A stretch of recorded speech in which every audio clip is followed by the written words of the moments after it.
So you're effectively under house arrest. Could you just describe for our viewers what life is like for you? Well, life these days is the only time I go out of my house is when I have to go to make a court appearance. And I have had, in the last 19 days, 70 appearances in court. I mean, in different courts. So sometimes about 10 in a day.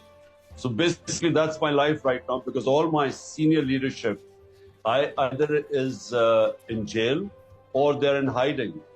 And same with my workers. So I'm, in a sense, I'm out, God knows for how long. But right now, it is going from one bail to another. That's basically my life. And the forces allied against you, is it effectively the army? Well, we have an undeclared martial law right now in Pakistan. The army, the military establishment is running the show. And to what extent do you regret, when you were leader, not weakening their power? Look, the army has ruled Pakistan directly or indirectly for 75 years. So, you know, for me to have come in and thinking that I can, get rid of the army from the from governance scene is really not possible. So, but I had to work with them, and that's the only way to do it, because it's the only entrenched, organized institution in the country. So when the whole governance structure is, the other institutions are weak. By the way, I succeeded for 3 years. I mean, I managed to work with the army and actually managed to get most of my economic agenda done. I mean, we did quite well, considering the COVID-19 2 years. The whole world suffered from that, and we navigated through that. And then our economy was growing in the last 2 years of my government, the best in 17 years. So actually, I managed, quite well at the time. I mean, I think the perception from their side, though, was that you were turning against them. I mean, do you regret that? Because they obviously, they forced you out, and it does look from where we sit. Well, tell me, is there a way back for you? Well, firstly, look, the army means army chief.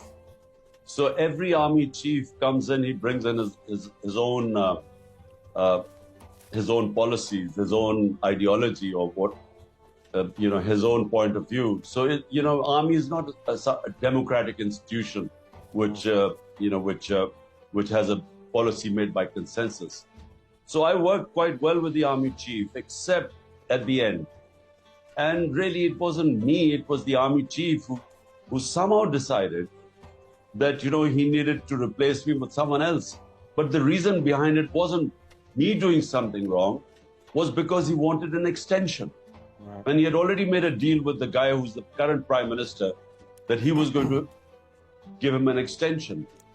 So that really was the conspiracy why I was removed, not because of our performance. And it was the first government, removed not because of corruption. So it was really because his personal interest to get an extension. I mean, normally in these sorts of circumstances, you'd expect Western leaders to be standing up and saying it's a travesty that, an elected politician has been effectively thrown in jail. I mean, my working assumption is the reason they're not doing that is because you did that deal with Putin shortly before the invasion of Ukraine. Do you regret getting close to Putin? Look, the trip to Russia was organized by our Foreign Office, and all the stakeholders were, the military wanted hardware from Russia. The country wanted cheap oil from Russia, because as the commodity super cycle following COVID-19, our people were going below the poverty line because of the inflation. So we wanted cheaper oil, and then we wanted to import 2 million tons of wheat. So the trip was organized months before. And so how was I supposed to know when I went to Russia, the next morning Russia would invade Ukraine? It was bad timing, but I wasn't supposed to know that. But it wasn't, my policy, foreign policy was straightforward. It should be non-aligned. We shouldn't be part of blocs like Pakistan was part of the Western bloc in the Cold War era. And that meant the whole of Central Asia and other countries were out of bounds, whereas India was non-aligned. Yeah, and just to be clear, you remain. But just to be clear, you are committed to a non-aligned policy then. Yes, I mean, my point is, we participated in two conflicts. One was the Afghan Jihad, when we were part of the Western Bloc against the Soviet Union, and it was launched from Pakistan. It left us with severe consequences. Secondly, we participated in the war on terror 10 years later, and 80,000 Pakistanis died, plus $100 billion lost to the economy. So my point is that our top priority of our government should be the 100 million Pakistanis vulnerable just above or below the poverty line. And you can't care about your people if you become part of a conflict. So, that's what was my philosophy. No, I get that. So, I mean, broadly, you're not surprised that the West isn't supporting you personally? I don't really need support from other countries. But all I expect from other countries, especially the Western countries, who talk about the Western values, about democracy, about rule of law, about against human rights violations, custodial torture, and so on. All I want is that they should be consistent about these things. They should not come out just because when they want to, beat up China on Hong Kong or Uyghurs or Russia. It should be consistent.